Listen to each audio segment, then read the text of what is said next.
السلام علیکم ورحمۃ اللہ وبرکاتہ۔ جی تو میرے ناظرین، نور تعلیم کے دیکھنے والوں، میری طرف سے اسلام۔ آج بحمد اللہ تعالی آپ وہ پلیٹ فارم کے اندر آپ ویڈیوز دیکھ رہے ہیں کہ جس کے ہر پلیٹ فارم کے اوپر ایک اسلام کی روشنی بکھیرتی نظر آتا ہے۔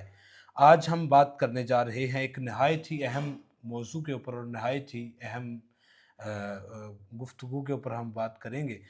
سامعین ذی وقار، ہمارا موضوع یہ ہے کہ جس کو سن کے جناب والا ایمان والوں کے دلوں کا دل جو ہے وہ ان کی آنکھوں سے آنسو برسنا شروع ہو جائیں گے، جس کا موضوع کا نام ہے قیامت کی نشانیاں۔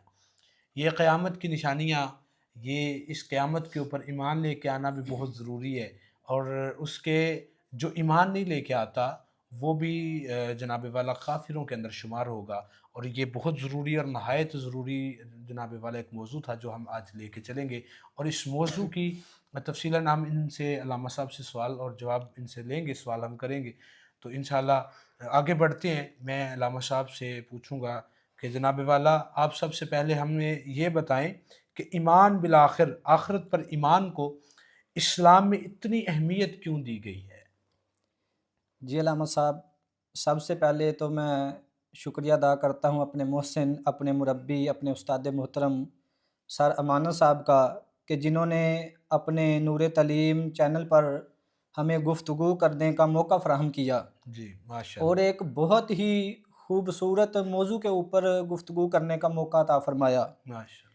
آپ نے سوال کیا ہے علامہ صاحب کہ ایمان بالآخرت کو اللہ رب العزت نے ہاں، اتنی اتنی اہمیت۔ اہمیت کیوں دی ہے؟ جی تو سمجھنے والی بات یہ ہے کہ ایمان بالآخرت کو اللہ رب العزت نے اتنی زیادہ اہمیت اس لیے دی ہے کہ ایمان بالآخرت جو ہے یہ اسلام کے 6 بنیادی عقائد میں سے ایک ہے، اللہ اللہ اللہ۔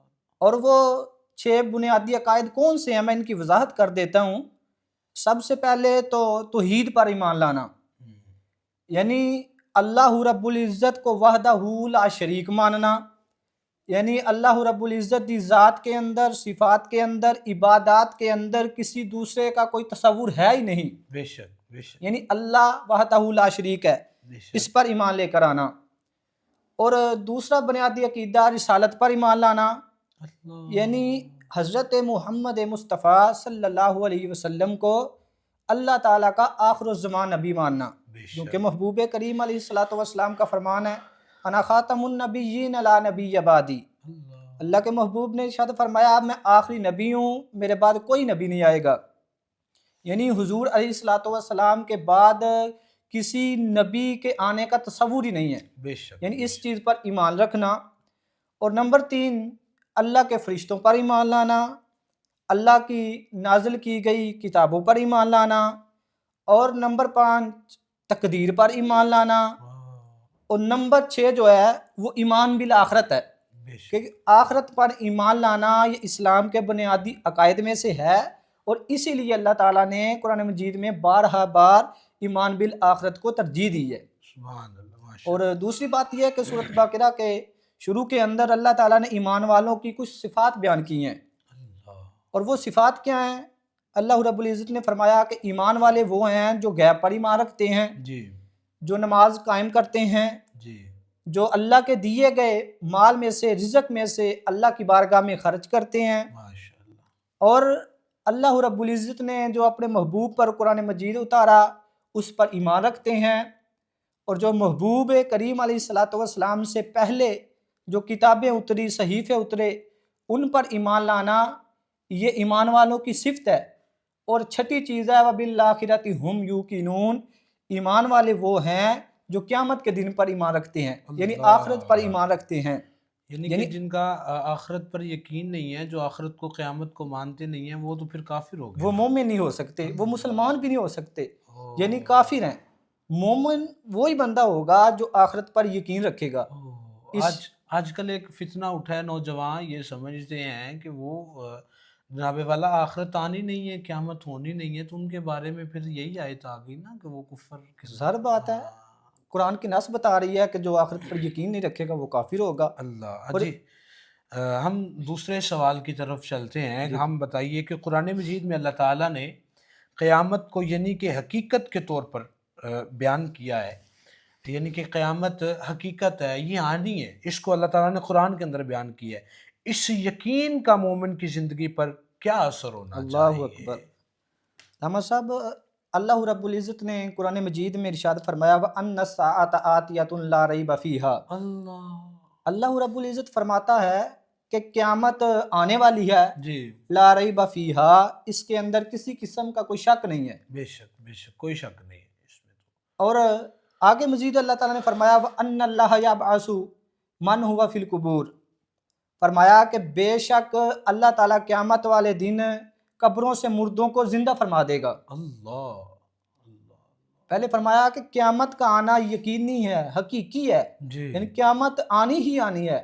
اور فرمایا قیامت والے دن اللہ تعالیٰ مردوں کو بھی قبروں سے زندہ فرما دے گا۔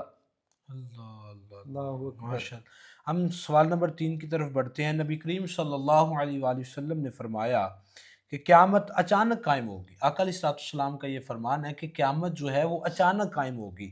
اس کے اچانک پن کے اندر ہم کیا مفہوم آپ بیان کریں گے کہ وہ اچانک پن کیا ہوگا؟ کیا مفہوم آپ ذرا بیان فرمائیں۔ جی، اللہ رب العزت نے قرآن مجید میں ارشاد فرمایا لا تأتیکم، تمہارے پاس قیامت نہیں آئے گی، الا بغتتن، مگر اچانک۔ یعنی قیامت جو ہے وہ اچانک آئے گی، کسی کو بتا کر نہیں آئے گی۔ اللہ تعالیٰ کوئی پیغام نہیں بھیجے گا جی، کہ قیامت آنے والی ہے، تم اپنے کاروبار سمیٹ لو، خرید و فروخت چھوڑ دو، اللہ اللہ کرنا شروع کر دو، ایسا معاملہ نہیں ہے۔ یعنی کہ بتا کے نہیں آنا کہ بھئی یہ کام چھوڑ دو، ایسے کر دو، تیاری کر لو جناب، بس آ گئی، اور یہ نہیں ہوگا۔ اچانک بے شک اللہ تعالیٰ فرماتے ہیں، کیوں قرآن مجید ہے، اللہ فرماتے ہیں لا تأتیکم الا بغتتن، تم پر قیامت جو ہے وہ اچانک آئے گی۔ اور اس پر نبی کریم علیہ السلام کی حدیث مبارکہ بھی موجود ہے۔ امام الانبیاء علیہ السلام نے ارشاد فرمایا تقوم الساعۃ رجلان قد نشر ثوبہما بینہما فلا یتباجیانہ ولا یتویانہ۔ جی، محبوب کریم علیہ السلام نے ارشاد فرمایا کہ قیامت اس حال میں واقع ہوگی کہ دو بندے اپنے خرید و فروخت کے لیے کپڑے کو پھیلائے ہوئے ہوں گے، اللہ اور ابھی ان کے درمیان سودا جو ہے وہ مکمل نہیں ہوگا، تو اچانک قیامت آ جائے گی۔ لوگ اب یعنی کہ اپنے معاملات کے اندر مصروف ہوں گے، خرید و فروخت کر رہے ہوں گے اور قیامت آ جی جائے وہی بات نا کہ قیامت بتا کر نہیں آئے گی۔ ہم۔ کوئی بندہ جناب اپنا جانوروں کے لیے چارہ لاد کر لا رہا ہوگا، کوئی کھانا کھا رہا ہوگا جناب، کوئی اپنے خرید و فروخت کے اندر مصروف ہوگا، اپنے اپنے معاملات کے اندر لوگ مصروف ہوں گے، اچانک اللہ کی طرف سے قیامت آ جائے گی۔ ہم اگلے سوال کی طرف بڑھتے ہیں۔ آپ مجھے بتائیں کہ قرآن کے اندر قیامت کے دن کے مناظر کو مختلف انداز میں، یعنی کہ قرآن کی مختلف جگہوں میں قیامت کے دن کا جو انداز ہے، اس کے جو مناظر ہیں، مختلف انداز میں کیسے کیسے وہ بیان کیے گئے ہیں۔ علامہ صاحب، اللہ رب العزت نے قرآن مجید فرقان حمید میں مختلف انداز میں قیامت کے مناظر کو بیان کیا ہے۔ اللہ رب العزت ارشاد فرماتا ہے اذا زلزلت الارض زلزالها۔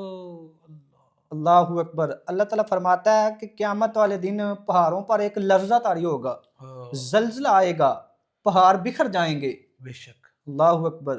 پھر آگے اللہ رب العزت نے مزید فرمایا اذا السماء انشقت، اللہ تعالیٰ فرماتا ہے کہ آسمان پھٹ جائیں گے، وَأَخْرَجَتِ الْأَرْضُ أَثْقَالَهَا، اور زمین کے اندر جو بھی جناب خزانے ہیں، بوجھ ہیں، زمین پھٹ جائے گی اور اپنا سب کچھ باہر نکال دے گی۔ اللہ اکبر۔ مردے تک باہر نکل جائیں گے۔ ہر چیز باہر نکل جائے گی۔ آگے اللہ رب العزت نے مزید ارشاد فرمایا یوم ترونہا تذہل کل مرضعۃ عما ارضعت، قیامت والے دن ہر دودھ پلانے والی عورت اپنے بچے کو بھول جائے گی۔ اللہ، یعنی کہ ماں اپنے ممتا کو بھول جائے گی، اپنے لاڈلوں کو پیچھے چھوڑ دی گی، دیکھو باپ جس کے بغیر بیٹے کے بغیر باپ کو سکون نہیں آتا، وہ بھی جناب پیچھے۔ دیکھو ماں اپنے بیٹے سے کتنی محبت کرتی ہے، اولاد سے بڑی محبت کرتی ہے، خود گیلی جگہ پر سو جاتی ہے لیکن اولاد کو گیلی جگہ پر نہیں سونے دیتی۔ بے شک۔ لیکن قیامت کا منظر ایسا ہوگا، اس دن ماں بھی اپنے بچے کو بھول جائے گی۔ اور آگے اللہ تعالیٰ نے مزید فرمایا کہ جو حاملہ عورتیں ہوں گی ان کے حمل گر جائیں گے۔ اور 30ویں پارے کے اندر اللہ تعالیٰ نے فرمایا یوم یفر المرء من اخی و امہ و ابی و صاحبتہ و بنی لکل امرئ منہم یومئذ شأن یغنی۔ اللہ تعالیٰ نے فرمایا اس دن دوست دوست سے بھاگے گا، اولاد والدین سے بھاگے گی، والدین اولاد سے بھاگیں گے، یعنی اس دن کوئی بھی کسی کے کام نہیں آئے گا۔ یہ اللہ تعالیٰ نے مختلف انداز میں قیامت کے مناظر کو بیان فرمایا قرآن مجید کے ہم اندر۔ اگلے سوال کی طرف بڑھتے ہیں۔ علامہ صاحب ہمیں یہ بتائیں کہ بعض لوگ کہتے ہیں کہ موجودہ فتنوں کا دور ہے، قیامت کے قریب ہونے کی نشانی، یعنی کہ بعض چونکہ تجزیہ نگار ہیں وہ بڑا منہ پھٹ ہوتے ہیں اور کہتے ہیں جو فتنوں کا دور چل رہا ہے یہ قیامت کے قریب ہونے کی نشانی ہے۔ اس سوچ کو شرعی لحاظ سے ہم کیسے سمجھ سکتے ہیں؟ جی علامہ صاحب، بات یہ ہے کہ اللہ رب العزت قرآن مجید میں فرماتا ہے کہ ان اللہ عندہ علم الساعۃ، بے شک قیامت کا جو علم ہے وہ حقیقی طور پر اللہ کے پاس ہے، بے شک یعنی اللہ رب العزت جانتا ہے کہ قیامت کب آئے گی۔ بے شک بے شک اور نبی کریم علیہ الصلوۃ والسلام کی حدیث مبارکہ ہے فلا تقوم الساعۃ حتی یقبض العلم، جی اللہ کے محبوب نے ارشاد فرمایا اتنی دیر تک قیامت نہیں آئے گی، کب تک؟ حتی یقبض العلم، جب تک علم کو اٹھا نہ لیا جائے۔ اللہ اکبر۔ پھر اللہ کے محبوب نے ارشاد فرمایا وَتُكْسِرَ الزِّلَازِلُ، اس وقت تک بھی قیامت نہیں آئے گی جب تک زلزلوں کی کثرت نہ ہو جائے۔ اور آگے اللہ کے محبوب نے فرمایا وَيُتَقَارَبَ الزَّمَانُ، اس وقت تک قیامت نہیں آئے گی جب تک وقت کے اندر تیزی نہ آ جائے، یعنی وقت کے اندر بے برکتی نہ آ جائے۔ اللہ اور آگے اللہ کے محبوب نے فرمایا وَتُظْهَرَ الْفِتَنُ، قیامت اس وقت تک نہیں آئے گی جب تک فتنے عام نہ ہو جائیں۔ اور موجودہ حالات کی طرف آپ نظر دورائیں، دیکھیں معاشرے کے اندر بے حیائی، فحاشی، بے برکتی وقت کے اندر جناب طرح طرح کے فتنے، یہ قیامت کے قریب آنے کی نشانیاں ہیں۔ اللہ اللہ۔ اگلے سوال کی طرف بڑھتے ہیں۔ جناب والا، دجال کا ظہور ایک بہت بڑا فتنہ ہے ہمارے ہاں، دجال کا جو ظہور ہے بہت بڑا فتنہ ہے۔ دین کے طالب علم کو اس فتنے کے بارے میں کیا بنیادی علم ہونا چاہیے؟ بلکہ علم تو ہر ایک کو ہونا چاہیے، لیکن میں ایک دینی، چونکہ ہمارا چینل دینی لحاظ سے ہے تو دین والوں کو، جتنے بھی دین والے ساتھی ہیں ان کو اس کے لحاظ سے کتنا جو ہے وہ علم ہونا چاہیے؟ جی علامہ صاحب، یہ دجال کا جو فتنہ ہے یہ تاریخ کا سب سے خطرناک فتنہ ہے جی اور تاریخ کا سب سے بڑا فتنہ ہے۔ جی جی اللہ کے محبوب علیہ الصلوۃ والسلام نے ارشاد فرمایا حضرت آدم علیہ السلام سے لے کر قیامت تک جی دجال کے فتنے سے بڑا کوئی فتنہ نہیں ہے، اللہ، یعنی سب سے بڑا جو فتنہ ہے وہ دجال کا فتنہ ہے۔ بے شک اور عام لوگ اور چاہے دین کے طالب علم ہوں، جی سب کے لیے دجال کے بارے میں جاننا یہ ضروری ہے کہ دجال جو ہے وہ ایک حقیقی انسان ہی ہوگا۔ اور دوسری بات یہ کہ وہ جناب اپنا رب ہونے کا دعویٰ کرے گا، جی مگر وہ جھوٹا مدعی ہوگا، یعنی جھوٹا دعویٰ کرنے والا ہوگا۔ اور اس سے بچاؤ کے لیے کیا کرنا چاہیے کہ اللہ کے محبوب علیہ الصلوۃ والسلام نے حدیث مبارکہ ارشاد فرمایا کہ جو بندہ سورۃ کہف کی 10 پہلی آیات زبانی یاد کر لے گا، جی حفظ کر لے گا، اپنے دل میں محفوظ کر لے گا، جی وہ دجال کے بہت بڑے فتنے سے محفوظ رہے گا۔ اللہ اللہ اللہ۔ اور دوسرا فرمایا کہ دجال کا جب فتنہ ہو تو دجال کے فتنے، یعنی دجال کا جب پتہ چل جائے جی دجال کے فتنے کا، جب تو پھر مکہ مکرمہ میں چلے جانا، ادھر سے باہر نہ نکلنا۔ کیوں؟ فرمایا کہ دجال جو ہے یہ مکہ مکرمہ اور مدینہ طیبہ میں داخل نہیں ہو سکے گا۔ اللہ۔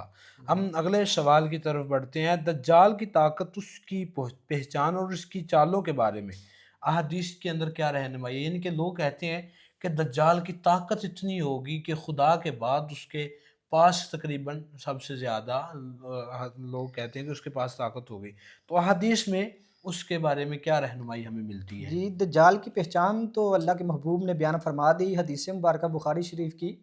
اللہ کے محبوب نے ارشاد فرمایا کہ دجال جو ہے وہ کانا ہوگا، اللہ، اور اس کی یعنی آنکھ، کہ اس کی ایک آنکھ ختم ہوگی یا ایک ہوگی نہیں، کیا معاملہ؟ اللہ کے محبوب نے فرمایا اس کی ایک آنکھ پھولے ہوئے انگور کی طرح ابری ہوگی اچھا، اور کانا ہوگا۔ اللہ، اور دوسرا اللہ کے محبوب نے ارشاد فرمایا مسلم شریف کی حدیث مبارکہ، فرمایا اس کے ماتھے پر کافرا، یعنی کافر لکھا ہوگا، کافر لکھا جسے ہوگا۔ ہر بندہ چاہے وہ پڑھا ہو یا نہ پڑھا ہو، ہر بندہ اس دن اس کے اس کو ماتھے پہ کافر لکھا ہوا پڑھ پڑھ لے لے گا گا۔ اور اس کی طاقت یہ ہے کہ اللہ تعالیٰ نے دجال کو غیر معمولی اور عارضی طور پر طاقت عطا فرمائی ہوگی۔ سب سے پہلے تو وہ یہ کام کرے گا کہ اپنے آپ کو خدا کہے گا، جی رب ہونے کا دعویٰ کرے گا، دعویٰ کرے گا جی اور اس کے پاس طاقت یہ ہوگی کہ اگر وہ بادلوں کو اشارہ کرے گا تو او بادل دجال کے حکم پر بارش برسانا شروع کر دیں گے، اللہ اور زمین کو وہ حکم دے گا تو زمین دجال کے حکم پر سبزہ اگا دے گی۔ اللہ، یہ دجال کے یہ معاملات ہو دجال رہے کے معاملات ہیں۔ ہیں۔ یہ تو پھر بڑے لوگ پھنسیں گے اس کے چالوں کے اندر ہیں، وہ جو ایمان والے ہوں گے، جن کا عقیدہ توحید پہ پختہ پختہ ایمان ہوگا، گرفت ہوگی، وہ دجال کے فتنوں میں نہیں آ سکیں گے۔ اللہ اور تیسرا، اللہ کے محبوب علیہ الصلوۃ والسلام نے ارشاد فرمایا کہ دجال مردوں کو حکم دے گا تو مردے زندہ ہو جائیں گے۔ واہ، کیا اس کے پاس طاقت ہوگی ہاں۔ یہ اللہ تعالیٰ عارضی طور پر اور ایمان والوں کا